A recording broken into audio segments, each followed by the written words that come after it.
Hi guys, कैसे हैं? अच्छे होंगे। गाइस, आ गई ना फिर वही बात कि मैं पैसे दे चुका हूँ एजेंट को, एजेंट रिस्पॉन्ड नहीं कर रहा है। अब कुछ बता ही नहीं रही भैया फ्लाइट होगा नहीं होगा, आपकी जॉब लगेगी नहीं लगेगी, पैसा मैंने फाइनल पेमेंट कर दिया है या 50% पेमेंट कर दिया है। अब मैं क्या करूँ? सबसे बड़ा प्रॉब्लम है कि अब मैं क्या करूँ। ठीक है ना?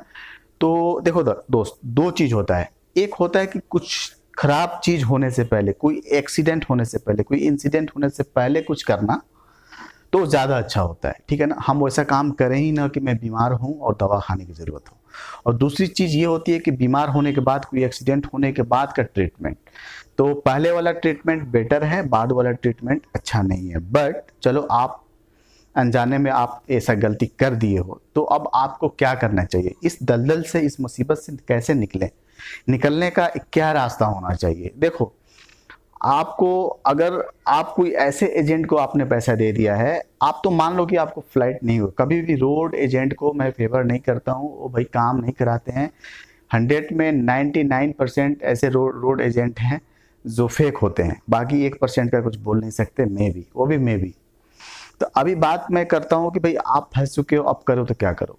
अगर वो, उसके पास कोई ऑफिस नहीं है, कोई लाइसेंस नहीं है, कोई रजिस्ट्रेशन नंबर नहीं है, उस इंसान का कोई ठिकाना नहीं है, एक रोड एजेंट है, वो बैग लेके, थैला लेके घूमने वाला, उसके हाथ में अगर आप चले गए हैं तो वहां से पैसा निकालना बहुत डिफिकल्ट है।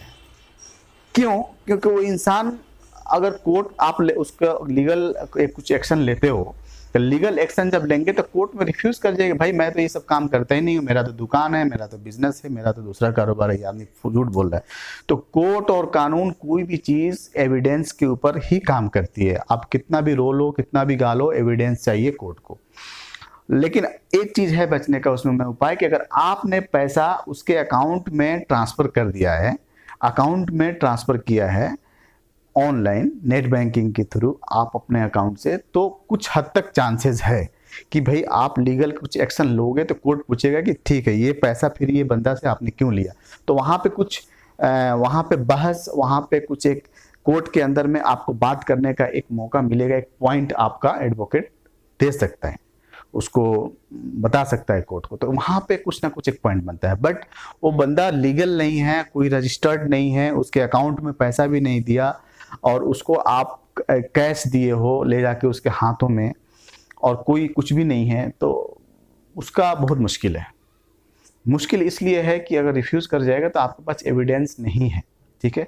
हाँ, अगर कोई गवाह जो है, कोई आपके जानने वाला 2-3 आदमी को अगर आप ऐसा कर सकते हो कि ठीक है, इसके सामने मैंने ये दिया पेपर, या पैसा देने के टाइम में आप उससे कुछ सिग्नेचर, कुछ बॉन्ड बनाया होगा, ये कुछ पेपर पे सिग्नेचर लिया होगा, अगर इस तरह का कुछ मामला है तो कुछ हद तक ठीक है। अदरवाइज आपको प्यार से ही उस पैसे को निकालना होगा, कंप्रोमाइज करके निकालना होगा, उसके साथ फाइट करके उसके साथ लीगल एक्शन नहीं ले सकते हैं। ठीक है?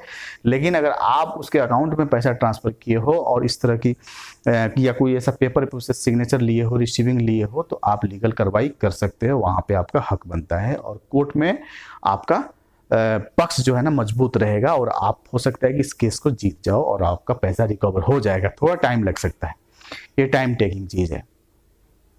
अब बात करते हैं, ये तो चलो हो गया ट्रीटमेंट एक्सीडेंट के बाद। पहले क्या है ना कि कभी भी आप याद रखो, चाहे वो रजिस्टर्ड ऑफिस हो या नहीं हो, एजेंट जेन्युइन हो, आपका भाई हो, आपका रिश्तेदार हो, आपका दोस्त हो, कोई भी हो, उसको कभी भी कैश इन हैंड नहीं देना है। हाथ में पैसा डायरेक्टली कैश नहीं देना है।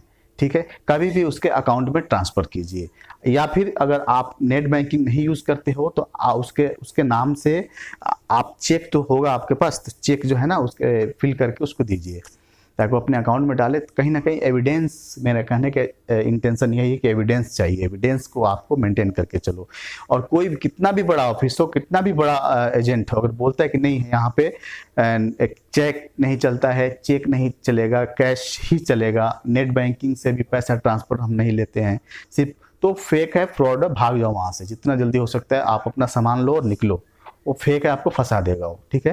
कैश लेने का क्या सेंस होता है? आज के डेट में पूरी दुनिया बोलती है कि हम कैश नहीं लेंगे, ये कैश चाहिए इसको, तो इट मीन्स फेक है, और बाद में फंसा देगा, और कोई एविडेंस आपके पास नहीं रहेगा बचने के लिए, आप रोते गाते रहोगे, फिर कुछ नहीं हो सकता है।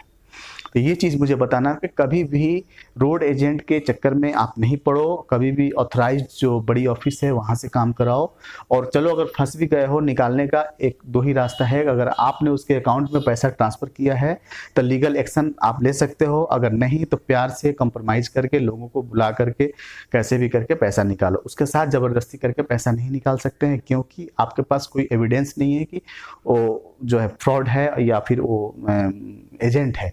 आपको प्रूफ करना होगा कि वो एजेंट है। वो बहुत लंबा प्रक्रिया है, बहुत लंबा प्रोसेस है, आप कहाँ फंसोगे उसमें, ठीक है ना। आप जॉब के तलाश में हो, आप स्ट्रगलर हो, आप पहले से ही प्रॉब्लम में हो, आपको फाइनेंशियली दिक्कत है, फिर आप कहाँ फंसोगे उसमें।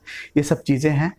तो कहीं ना कहीं ये हमारी गलती होती है, जिसका गलती का जो बाद में खामियाजा पूरे फैमिली को, पूरे लोगों को भुगतना पड़ता है। तो आप ये गलती नहीं कीजिए, कभी भी ट्रस्ट नहीं कीजिए। ट्रस्ट अगर आपको कर भी रहे तो चलो 1% मैं मान लेता हूँ, कोई जेन्युइन बंदा है तो आप उसके अकाउंट में। लेकिन हाँ, एक दूसरी इंपॉर्टेंट चीज़ मैं अभी भूल रहा था, कभी भी वो एजेंट का आप उसका खुद का अकाउंट होना चाहिए। अगर एजेंट बोलता है कि मेरे बीवी का अकाउंट है, मेरा भाई का अकाउंट है, मेरा बाप का अकाउंट है, मेरा फ्रेंड का अकाउंट है, आपको क्या मतलब है, आपको अकाउंट में ही तो डालने से मतलब है। जी नहीं, आपका अपना अकाउंट। कौन इंसान नहीं होगा यार कि आज की डेट में उसके पास बैंक अकाउंट नहीं होगा। उसका अकाउंट होना चाहिए, उसका ऑन अपना, उसके नाम से, उसी अकाउंट में आपको पैसा डालना है, उसके फ्रेंड के अकाउंट में नहीं डालना है, ठीक है। तो ये सब चीज़ का ध्यान रखिए, आप बच जाओगे। और कुछ अभी ज़्यादा नहीं बात कर सकते हैं, क्योंकि हमारा टॉपिक आज का यही था। तो आप समझ गए होंगे कुछ। फिर भी कुछ डाउट्स है तो आप कमेंट बॉक्स में बताइए, हम आपको क्लियर करेंगे दोस्तों। फिर से बोलता हूँ, अपना ध्यान रखिए, दूसरों का ध्यान रखिए, ठीक है। Bye, take care.